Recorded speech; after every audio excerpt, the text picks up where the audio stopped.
예수 그리스도의 부활은 성경에 예언된 약속입니다. 고린도서 15장 3절 4절에도 성경대로 죽으시고 성경대로 살아나셨느니라. 성경에 예수님의 그 십자가와 부활에 대해서 이미 구약 때부터 이미 예언이 다 되어 있는 것입니다. 아담이 범죄했을 때 여자의 후손이 뱀의 머리를 상할 것이다. 이미 예수님의 사건을 미리 하나님께서 복음으로 밝히 주신 것입니다. 구약의 예수 그리스도의 이 십자가의 그 구속을 가장 잘 설명한 이 성경이 있다면 이사야서일 것입니다. 특히 이사야 53장에 보면 예수님이 어떻게 십자가를 지시고 어떻게 구속을 이루실 것인지를 이사야 선지자는 구체적으로 예수님 오시기 전 400년 전에 구체적으로 그거를 예언을 했어요. 그래서 세상 죄를 지고 가는 하나님의 어린 양, 그가 찔림은 우리의 허물을 위하며 그가 상함은 우리의 죄악을 위함이라. 그는 도수장으로 끌려간 어린 양과 같이 잠잠히 그 길을 가셨느니라. 그저께 TV에 보니까 그 소 도살장에 그 소가요, 이게 알아보는 거예요. 이제 도살장에 끌려가는데 자기 죽음을 알고 거기서 도망쳐 나오려고 그 사람을 받아 죽었잖아요. 이제 예수님도 그 도살장으로 끌려가는 어린 양과 같이 잠잠히 그 길을 가셨다. 예수님이 십자가에서 우리의 구원을 이루기 위해서 십자가의 죽으로 그 길을 가신 줄 믿습니다. 이걸요, 400년 전에 이사야 선지자를 통해 이미 말씀하셨다니까요. 시편 16편 10절에도 보면 다윗은 이미 600년 전에 그 다윗도 그 예수 그리스도의 그 부활을 이미 설명했어요. 우리가 욥기에 보면요, 그 욥도 그런 고백을 했죠. 욥기서 19장 28절에 내 가죽이 벗김을 당한 후에는 내가 육체 밖에서 하나님을 보리라. 이미 욥은 이 부활의 신앙을 가지고 있었던 거예요. 자신의 몸은 병들고 욕창이 들었지만 내가 이제 죽은 후에는 이 가죽 옷을 벗고 내가 부활의 몸으로 하나님을 보리라. 그래서 이미 구약 시대 때 이 부활의 신앙이 만연해 있던 것입니다. 다니엘서 12장 2절에도 보면 그 부활을 이야기하고 있죠. 그래서 이 예수 그리스도의 부활은 성경에 약속된 것이다. 예수 그리스도의 부활이 없었다면 우리는 최고 불쌍한 자가 될 것입니다. 또한 부활을 믿고 죽은 자는 더 불쌍한 자가 될 거예요. 왜요? 지옥에 가 있을 것입니다. 예수 그리스도의 부활은 당연한 사실이에요. 왜냐하면 성경에 약속되어 있기 때문에 당연한 부활인 것입니다. 예수 그리스도의 부활은 필연적인 사실이에요. 만약 예수 그리스도의 부활이 없었다면 예수는 그리스도가 될 수가 없어요. 그리스도로 인정받을 수가 없어요. 예수 그리스도의 부활이 없었다면 예수님은 모든 문제 해결자로 인정받을 수가 없는 것입니다. 그런데 그 약속대로 필연적으로 부활했다. 그래서 예수는 그리스도인 줄 믿습니다. 그 예수는 모든 문제 해결자가 되는 거예요. 예수 그리스도의 부활은 절대적인 사실이에요. 왜요? 그래야 우리와 함께 하실 수 있어요. 예수님이 부활하지 않으면 우리와 함께 할 수가 없는 것입니다. 예수님의 부활은 우리와 함께 하기 위해서 부활하신 거예요. 그래서 하나님의 모든 목적은 나와 함께 하시기 위함입니다. 하나님이 행하시는 그 모든 일, 하나님이 나와 함께 하시고 나와 동행하시고 나를 축복하시기 위해서 하나님 모든 목적을 두고 일을 행하시는 줄 믿습니다. 이걸 우리가 누릴 수 있어야 돼요. 그래서 성경에 임마누엘이라는 단어가 2번 나와요. 이사야 7장 14절에 처녀가 잉태하여 아들을 낳을 것이요 그 이름을 임마누엘이라. 그 이름을 해석한즉 하나님이 우리와 함께 계시다. 예수님 오시기 400년 전에 그 포로 시대에 하나님이 이사야 선지자를 통해서 복음을 설명하신 것입니다. 하나님이 우리와 함께하기 위해서 임마누엘로 오실 것이다. 그분이 바로 그리스도다. 이 복음의 언약을 붙잡으라는 거예요. 포로 시대의 소수의 사람이 이 임마누엘의 복음을 붙잡았는데 포로에서 해방됐잖아요. 여러분이 정말 이 임마누엘의 복음을 붙잡는 순간 모든 여러분 얽매인 문제에서 해방될 줄 믿습니다. 마태복음 1장 22절 23절에 보면 예수님께서 이 땅에 잉태되실 때 천사를 통해 말씀하죠. 이사야 6장 7장 14절 이 말씀을 인용하면서 처녀가 잉태하여 아들을 낳을 것이라고 하지 않냐? 그 이름을 임마누엘 하지 않았냐? 그 약속대로 바로 그리스도가 이 땅에 임마누엘로 오신 것이다. 하나님이 인간의 몸을 입고 이 땅에 오신 것이다. 그래서 임마누엘이라는 뜻이 하나님이 우리와 함께 계시다. 하나님이 나와 함께 계시다. 이 뜻이에요. 그래서 성경에 보면 내가 너와 함께 하겠다. 내가 너와 함께 있어서 너를 도울 것이다. 이 함께 있겠다는 말이 약 한 365번 나와요. 1년이 몇 번이죠? 365일이죠. 그러면 하나님이 여러분과 매일매일 함께하는 줄 믿습니다. 오늘 예배 드릴 때만 하나님이 함께하시고 내일은 함께하지 않고 우리 일이 형통하게 풀릴 때는 함께하고 우리가 막 어려움 많을 때는 함께 있지 않고 그게 아니라 이 말이에요. 하나님은 365일 분처 우리와 함께 하시는 줄 믿습니다. 그걸 우리가 누려야 돼요. 하나님은 우리와 함께 하시기 위해서 나와 함께 하시기 위해서 모든 것을 행하셔요. 이 천지 창조도 나와 함께 하시기 위해서 이 천지가 창조됐다니까요. 그래서 하나님이 에덴 동산을 창설하셨잖아요. 거기에서 하나님과 함께 하기 위해서. 그래서 이 로마서 8장 19절에 보면 피조물이 고대하는 바는 하나님의 아들들이 나타나는 것이라. 이 피조물이요. 하나님의 형상, 하나님께서 창조했잖아요. 근데 누구를 위해서? 나를 위해서. 하나님이 나와 함께하기 위해서. 이 모든 피조 세계를 하나님이 하나님의 아들들을 위해 창조하신 줄 믿습니다. 그래서 인간을 보고 만물의 영장이라고 그러죠. 창세기 1장 27절에 보면 우리 인간을 하나님의 형상으로 창조했어요. 그럼 뭘 말하죠? 하나님과 함께하는 자. 그래서 하나님이 우리 안에 영을 집어넣었잖아요. 흙으로 지으시고 그 코에 생기를 넣으니 생명이 되지라. 하나님의 영을 입김으로 불어넣었다 이 말이에요. 그게 우리 인생의 존재인 것입니다. 바로 하나님과 함께하는 자로 그 안에서 생육하고 번성하고 충만하고 정복하고 다스리는 이 축복을 누리겠다니까요. 이 축복을 누리게 하기 위해서 하나님은 우리를 창조하셨어요. 하나님이 우리와 함께하기 위해서.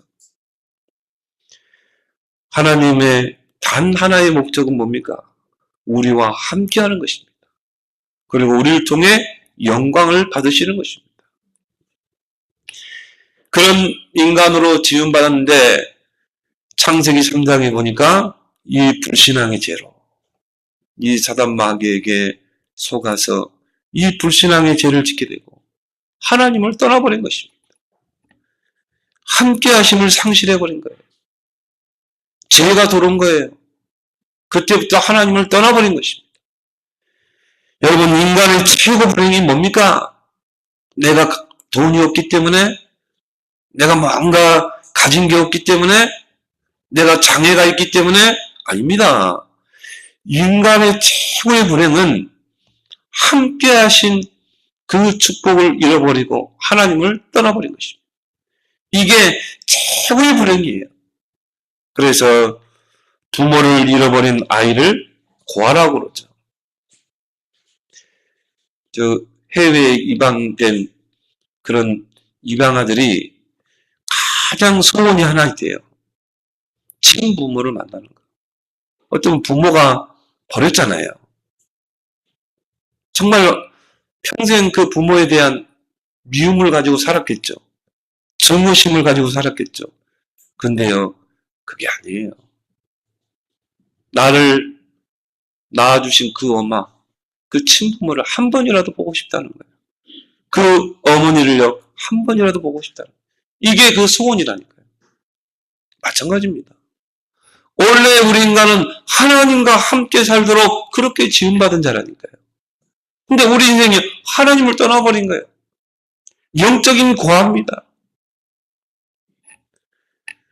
그래서 하나님을 떠나게 되면 모든 문제가 거기 시작되는 거예요. 그런데 예수님께서 우리와 함께 하시기 위해서 십자가 지시고 부활하셔서 지금 우리와 함께 하잖아요. 그래서 예수님께서 십자가 지시기 전에 내가 가면 보혜사 성령을 너희에게 보내서 영원토록 함께 할 것이다. 그러면서 하신 말씀은 뭡니까? 내가 너희를 고아와 같이 버려두지 않겠다. 고아와 같이 버려두지 않고 너희에게로 다시 오리라 그랬거든요.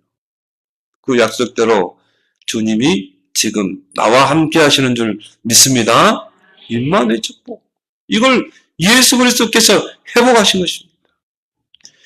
하나님이 나와 함께 하시기 위해서 성육신하셨어요. 인간의 몸을 입고 오신 것입니다. 처녀가 잉태하여 아들 낳으니 그 이름을 임마누엘이라. 그래서 잉태에는 자연 잉태가 있고 성령의 잉태가 있어요. 자연 잉태는 남자 여자가 결혼해서 그렇게 해서 임신을 하는 것입니다. 그리고 잉태하는 것입니다. 자연 잉태죠. 성령의 잉태는 뭡니까? 이거는 남자씨 여자씨가 만나서 잉태되는 게 아닙니다. 이거는 성령이 잉태되게 하시는 거예요. 하나님이 인간의 몸을 입고 이 땅에 오셔야 되기 때문에 성령으로 잉태하신 것입니다. 그래서 마태복음 1장에서 보니까 이는 성령으로 잉태한 것이 보이니 이렇게 말하고 있거든요. 예수는 우리 인간과 다릅니다. 성령으로 잉태되신 분이에요. 그분은 인간의 몸을 입고 오신 하나님인 줄 믿습니다. 그래서 꼭 그 기독교를 대적하는 사람들이 자주 질문하는 게 그거죠. 하나님 보이라는 거야. 하나님이 어딨냐? 눈에 보이지 않는 하나님을 어떻게 믿으라는 거냐? 하나님을 내 앞에 보이라는 거예요. 저는 그때 그렇게 이야기합니다. 하나님이 당신 앞에 오게 되면 당신은 즉사한다. 왜? 죄인들은 하나님 앞에 설 수 없습니다. 그래서 모세도 하나님의 그림자만 본 거예요. 그리고 두 번째는 하나님이 보이는 하나님으로 이 땅에 오셨다. 그분이 바로 예수 그리스도다. 요한복음의 그 요지가 뭐냐면 예수는 하나님이다 이겁니다. 나를 본 자는 아버지를 본 자라고 그랬거든요. 나와 아버지는 하나님이라고 그랬거든요. 그러면 예수 그리스도는 누구라고요? 인간의 몸을 입고 오신 하나님이라는 거예요. 그래서 유대인들이 예수를 십자가에 못 박으라고 외친 것입니다. 왜? 신성을 못 오겠다는 거예요. 하나님과 자신을 동일시했다 이 말이에요. 그러니까 복음을 하나도 이해를 못한 거예요. 우리를 구원하시기 위해서는 하나님이 직접 오셔야 돼요. 왜요? 사단을 이길 수 있는 권세는 하나님밖에 없어요. 우리의 죄를 대속할 분은 죄가 없어야 돼요. 그러면 이 땅에 죄가 없는 분이 누굽니까? 하나님밖에 없어요. 사단의 권세를 이길 분은 하나님밖에 없어요. 그래서 하나님이 직접 인간의 몸을 입고 오실 수밖에 없는 것입니다. 그분이 누구라고요? 보이는 하나님, 예수 그리스도인 줄 믿습니다. 초과학이에요. 초이성입니다. 우리의 얄팍한 그 지식 가지고 이걸 이해할 수 있어요? 검증할 수 있습니까? 절대 안 되게 돼 있어요. 그러나 믿음, 하나님이 우리에게 믿음을 주시면 믿어지는 줄 믿습니다. 여러분이 예수 그리스도의 부활이 정말 믿어진다. 아, 그 예수 그리스도는 육체의 몸을 입고 오신 하나님이다. 이게 믿어진다. 그럼 여러분은 구원받은 백성이에요. 그 믿음까지도 하나님이 주신 줄 믿습니다. 하나님이 나와 함께 하시기 위해서 인간의 몸을 입고 오신 거예요. 하나님이 나와 함께 하시기 위해서 십자가 지신 것입니다. 그래서 그 십자가를 통해 함께 하는데 방해되는 걸림돌을 다 제거하셨어요. 죄의 걸림돌을 제거하셨습니다. 예수님이 십자가의 대속물이 되심으로 우리를 죄와 사망의 법에서 해방시킨 거예요. 그래야 우리가 하나님과 함께 할 수 있는 것입니다. 하나님은 죄인과 함께 할 수 없어요. 그러면 죄 문제, 이 죄의 걸림돌을 제거해야 되거든요. 또한 사단을 제거하신 것입니다. 사단에게 붙잡히면 절대 하나님과 함께 할 수 없습니다. 그럼 어떻게 해야 돼요? 이 사단의 권세를 깨뜨리고 우리를 사단의 권세에서 빼내야 되잖아요. 요한일서 2장 14절 15절에 보면 그 예수께서 십자가에 못 박히신 것은 마귀를 없이 하시고 마귀에게 붙잡혀 평생 종노를 하는 우리를 놓아주려 하십니다. 이 사단의 권세를 깨뜨리고 우리를 건져내시고 그래야 우리와 함께 할 수 있잖아요. 그리고 하나님 만나는 길을 여신 것입니다. 히브리서 10장 20절에 보면 하나님 앞에 담대히 나아갈 수 있는 새롭고 산 길을 여셨어요. 그래서 구약시대에는 이 성소와 지성소 사이에 휘장이 가로막고 있었어요. 아무나 들어갈 수 없습니다. 거기는 대제사장만 들어갈 수 있고 또 1년에 한 번. 그 지성소에는 바로 법궤가 있죠. 속죄소가 있죠. 거기에 하나님이 임재하시는 것이죠. 근데 휘장이 가로막고 있었다니까요. 아무나 들어가면 안 돼요. 근데 대제사장도 자신의 죄를 정결케 하고 들어가야 돼요. 그 제사를 드릴 제물도 그 피도 흠 없는 부정한 짐승이면 안 돼요. 그래서 하나님께 제사를 드릴 때 그 짐승을 제사장들이 일일이 그 털을 후 불어가면서 혹시 병든 게 아닌가? 이 염소의 이 양의 입을 쩍 벌리면서요. 혹시 병든 게 아닌가? 점검해야 돼요. 털을 하나하나 불어가면서 병들었는지 다 확인해야 돼요. 그리고 그 양을 희생시킵니다. 그리고 그 피를 제단에 뿌립니다. 그리고 그 양을 불살라서 번제로 드립니다. 그 피를 가지고 그 제단에서 정결케 한 그 피를 가지고 대제사장이 그 성소를 지나서 휘장을 지나 지성소로 들어갔다니까요. 거기에서 피의 제사를 드리면서 하나님을 만나는 것입니다. 그래서 대제사장이 그 지성소에 들어갈 때 그 제사장 그 옷 길에다가 방울을 달았어요. 그리고 발목에다가 끈을 달아가지고 쫙 밖에서요.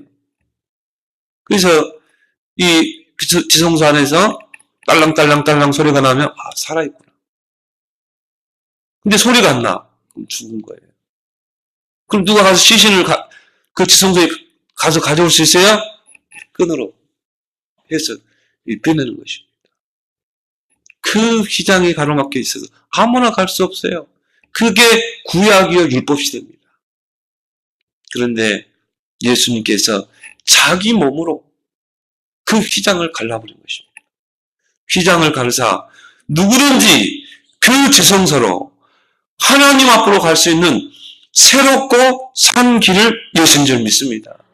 우리는요 누구든지 하나님 앞에 갈 수 있어요. 누구든지 하나님의 이름을 부를 수 있어요. 누구의 이름으로? 예수 그리스도의 이름으로. 우리가 예수 그리스도의 이름으로 기도해서 하나님 아버지로부터 응답을 받는 것입니다. 그래서 예수 그리스도는 구원의 중보자요, 기도 응답의 중보자인 줄 믿습니다. 그것도 뭡니까? 유일한 중보자. 내가 캐톨릭에 대해서 이렇게 다르게 이야기하지 않습니다. 너무 틀려버리기 때문에 그래요. 성경에서 너무 벗어나버렸기 때문에 하는 이야기입니다. 마리아의 이름으로 구원받는다. 마리아의 이름으로 기도하면 응답받는다. 그게 성경에 너무 벗어나버렸기 때문에 하는 말이에요. 그래서 우리는 성경대로 믿어야 될 줄 믿습니다. 오직 유일한 구원자는 예수 그리스도밖에 없는 거예요. 사도행전 4장 12절에 다른 이로서는 구원을 얻을 수 없나니 천하 사람 중에 구원을 얻을 만한 다른 이름을 주지 않았다니까요. 예수 그리스도 외에는 구원을 받을 수가 없어요. 우리의 구원자는 반드시 십자가를 져야 돼요. 부활해야 돼요. 그 이름으로 구원받고 그 이름으로 우리가 기도해서 응답받는 줄 믿습니다. 기도 응답의 유일한 중보자는 예수 그리스도뿐이래요. 여러분이 예수 그리스도 이름으로 기도해서 하나님 아버지로부터 응답을 받는 줄 믿습니다. 그래서 우리가 기도하면 어떻게 합니까? 예수 그리스도 이름으로 기도합니다. 그렇게 고백하잖아요. 하나님이 나와 함께 하시기 위해서 십자가를 지신 거예요. 하나님이 나와 함께 하시기 위해서 3일 만에 부활하신 것입니다. 그래서 부활의 첫 열매가 되셨다. 그리고 우리에게 부활의 산 소망을 주셨어요. 살아있는 소망입니다. 우리는 이 땅에 살다가 죽으면 어떻게 됩니까? 천국에서 부활할 줄 믿습니다. 우리는 죽었다는 표현보다는 우리는 잔다 이렇게 표현해야 돼요.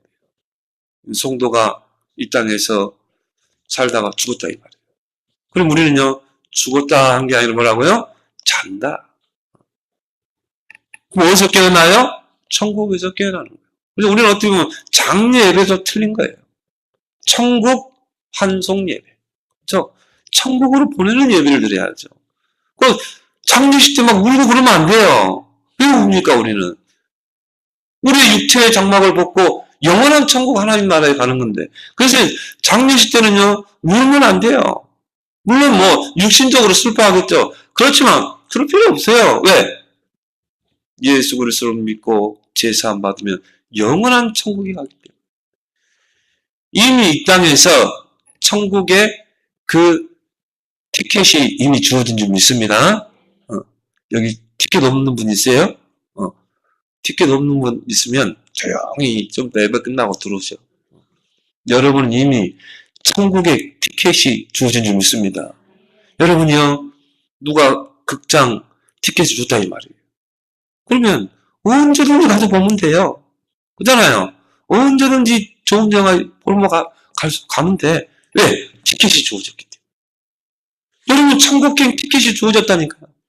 빌보 3장 10절 너희는 뭡니까? 너희의 시민권은 천국에 있다고 그랬잖아요. 누가복음 10장 20절에 너희 이름이 하늘의 생명책에 기록되어 있잖아요. 티켓이 이미 주어진 거예요. 그래서 오늘 죽어도 우리는 천국 가는 줄 믿습니다. 하나님이 나와 함께 하시기 위해서 부활하신 것입니다. 그래서 예수님이 십자가 지시기 전에 내가 가면 또 다른 보혜사로 너희와 영원토록 함께하고 고와 같이 버려주지 않고 다시 너희에게 오리라. 그 성령이 너희를 가르치고 생각나게 하고 깨닫게 할 것이다. 그러면서 하신 말이 뭡니까? 27절에 너희에게 평안을 주노라. 곧 나의 평안을 너희에게 주노라. 내가 너희에게 주는 평안은 세상에서 주는 것 같지 않다. 여러분 평안합니까? 진짜 여러분 이 사실을 알면요 평안할 수밖에 없죠. 이래야 돼요. 와, 왜 이렇게 평안하지? 분명히 내 앞에는 현실에 문제가 많고 어려운데 왜 이렇게 평안하지? 이 사람이 복음을 아는 사람이에요. 이 사람이 십자가와 부활을 아는 자입니다. 우리는요, 늘 평안해요. 찬양에도 보면요, 평안해, 평안해, 내 영혼 평안해. 이게 구원받은 백성인 줄 믿습니다. 고린도서 3장 16절에 너희가 하나님의 성전인 것과 하나님의 성령이 너희 안에 거하시는 것을 알지 못하느냐? 예수 그리스도의 부활과 함께 그 예수 그리스도를 구원자를 믿고 영접하는 자에게 하나님이 성전으로 임한다니까요.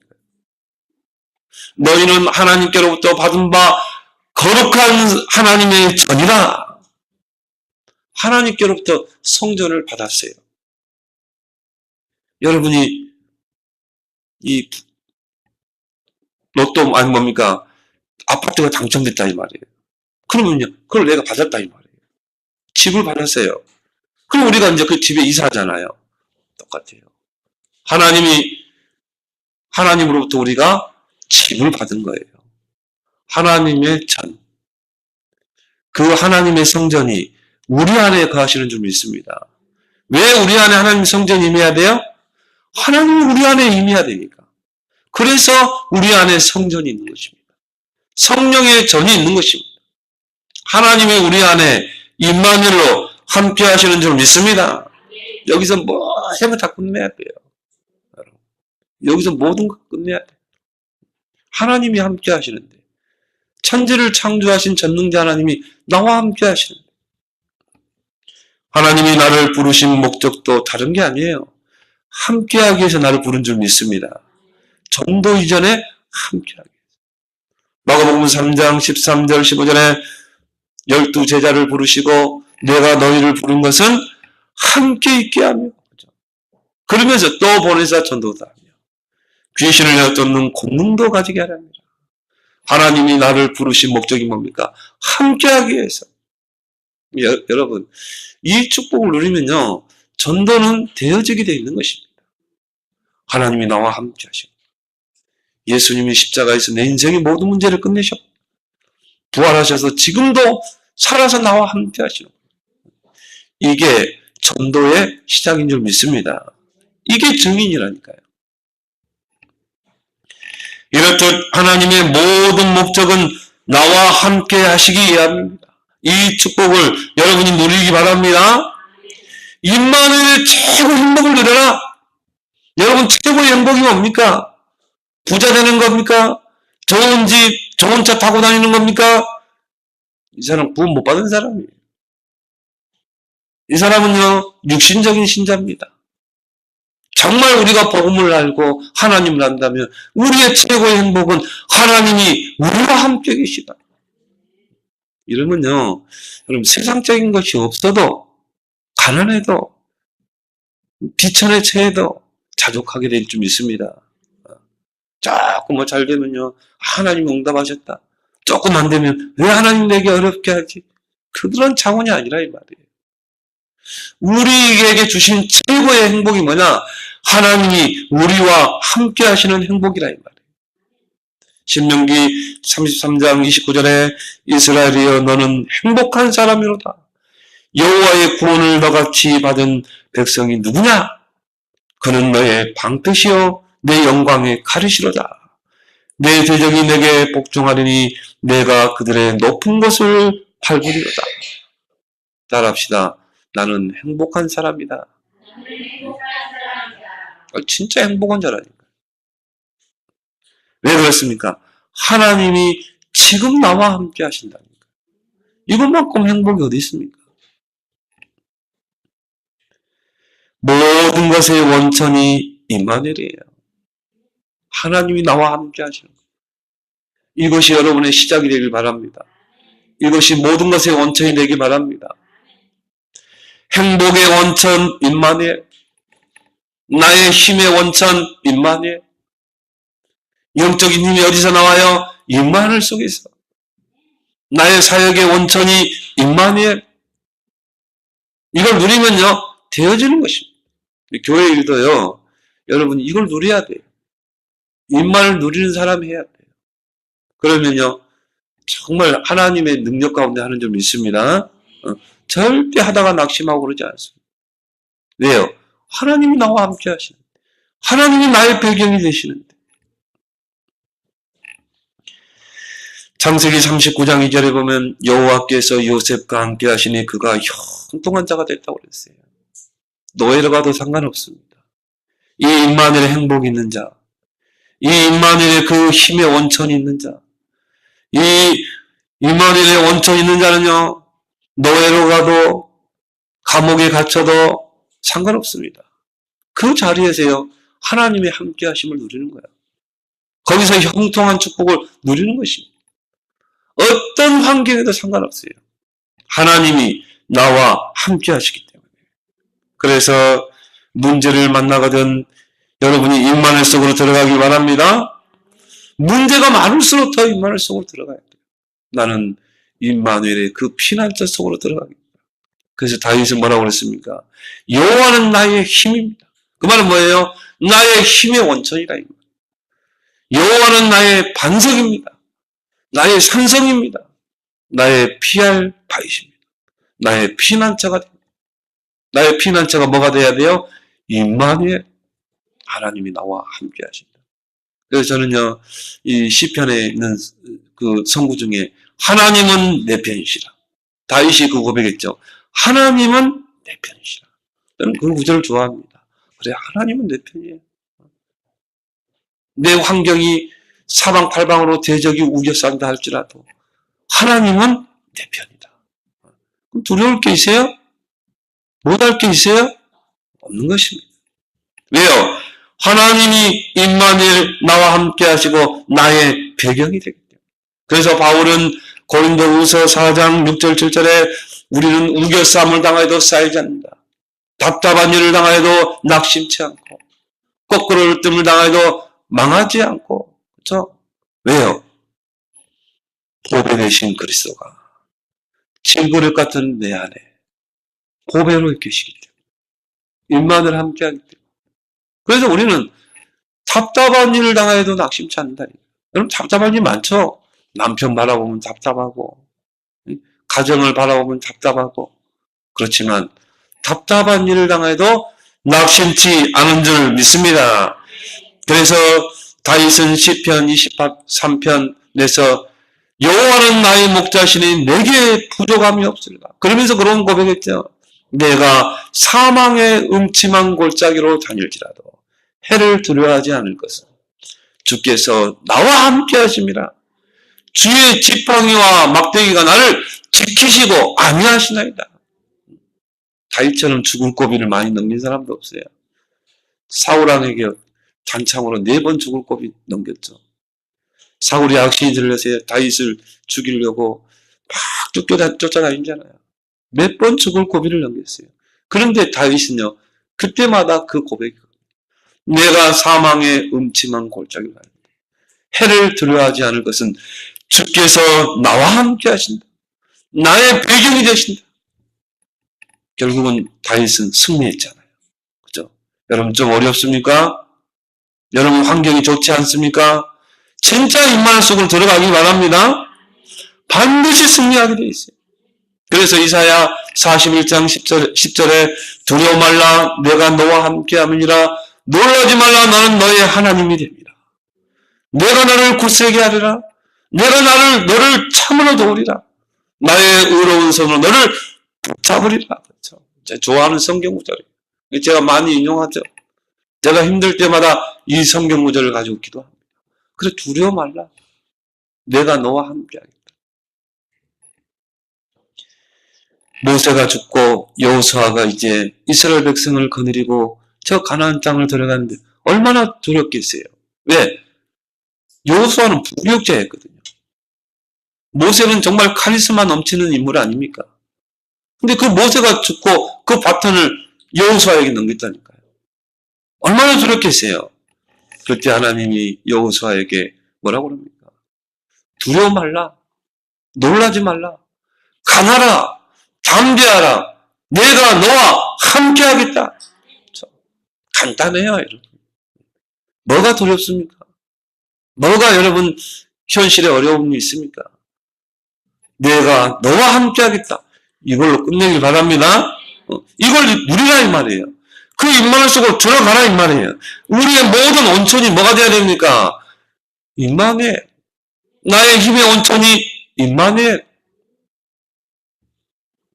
세 번째로, 그렇다면 나의 평생의 과제가 하나 있어요. 그게 내 인생의 주인을 바꾸는 것입니다. 이것은요, 끊임없는 과제예요. 순간순간 나에게 주어지는 과제입니다. 내 인생의 주인을 바꾸는 것. 내 인생의 가장 큰 축복이 뭡니까? 예수가 나의 그리스도 된 것.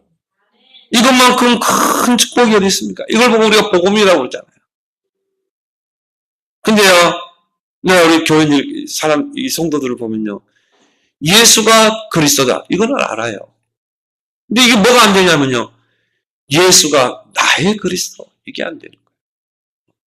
여러분이 정말 예수가 나의 그리스도. 그 그리스도가 나의 그리스도가 되면 여러분 앞에 사단이 무릎 꿇게 돼 있어요.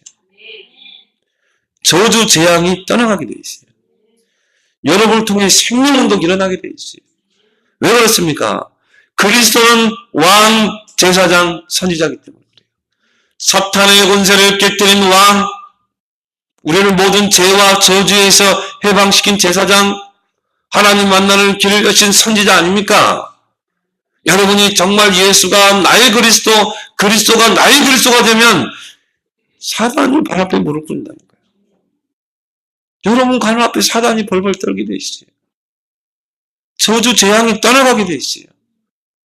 여러분을 통해 생명운동의 역사가 일어날 수밖에 없어요. 이게 약한 것 같아요. 예수는 그리스도. 이건 잘 알아요. 고백도 많이 해요. 그 이름으로 기도도 하는데요. 그 예수가 나의 그리스도가 아직 안 돼요. 그 그리스도가 나의 그리스도가 되길 바랍니다. 여러분 가정에 흑암이 결박되게 있어요.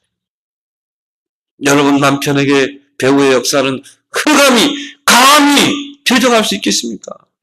무릎 꿇게 믿습니다. 로마서 16장 10절에 사단이 너희 발 앞에 속히 무릎을 꿇으라. 무릎 꿇을 수밖에 없죠. 주도권을 뺏게 되어 있어요. 여러분. 흑암 경제가 무너지게 되어 있는 것입니다. 저주 재앙이 떠나가게 되어 있어요. 우리 가문에 이 가정의 저주 재앙이 여러분이 나의 그리스도가 될 때 이게 무너진다 이 말이에요. 정말 나의 그리스도 되길 바랍니다. 진짜 이게 발견돼야 돼요. 바울이 발견했던 그 그리스도. 내가 이 그리스도를 알고 나니 모든 것은 다 배설물이라. 그리스도 예수를 아는 지식이 가장 고상하기 때문에 모든 것을 해로 여기고 배설물로 여기면 내가 그리스도를 얻고 그 안에 발견되려 합니다. 여러분 순간순간 그리스도를 발견하기 바랍니다. 여러분이 자다가도요 그리스도를 생각하면 벌떡 일어나야 돼요. 야, 내가 어떻게 이 그리스도를 알게 됐는가. 그래서 베드로전서 2장 9절에 그 베드로가 한 고백이 아닙니까? 너희의 정체성을 확인하는 거예요. 너희는 왕 같은 제사장이 아니냐? 이 그리스도의 빛을 선전할 자가 아니냐? 왕 같은 제사장이라.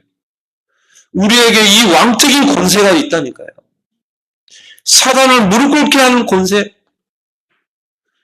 모든 저주 재앙을 무너뜨릴 권세, 정말 이 귀한 빛을 선포할 수 있는 이 전도자의 권세. 얼마나 큰 축복입니까? 진짜 회복하세요. 이렇게 기도하세요. 하나님, 예수가 진짜 나의 그리스도 되게 해줘. 그리스도가 진짜 나의 그리스도 되게 해줘. 가는 곳마다 승리하게 되어 있는 것입니다. 여기서 머무르면 안 됩니다. 그리스도가 나의 주인이 돼야 돼요. 그러면 물이 변하여 포도주가 되는 기적이 일어날 줄 믿습니다. 요한복음 2장의 가나 혼인잔치에 예수님이 초청됐어요. 근데 중요한 거는 예수님을 손님으로 초청하면 안 돼요. 주인으로 모셔야 돼요. 포도주가 다 떨어진 것입니다. 그때 예수님이 뭐라고 그럽니까? 저 빈 돌 항아리에 물을 가득 채워라. 근데 저는요, 이 종들의 믿음이에요, 종들. 이게, 예수님의 어머니 마리아 그러죠. 주님이 하신 그대로 따르라는 거죠. 또 돌 항아리에 물을 채우라는 거죠. 이 종들이 이렇게 예수님을 제대로 못 알아봤으면 어떡해요? 지금 뭐 돌 항아리에 지금 포도주가 뜨는데 무슨 물을 채우라고 하는가? 네요. 이 종들이 한마디 불평 안 했어요. 이 종들이 가서 어떻게 합니까? 그 물을 받아가요. 그 돌 항아리에 가득 채운 거죠. 그런데 어떻게 됐어요? 예수님이 축사하시니까 물이 변하여 포도주가 된 거예요.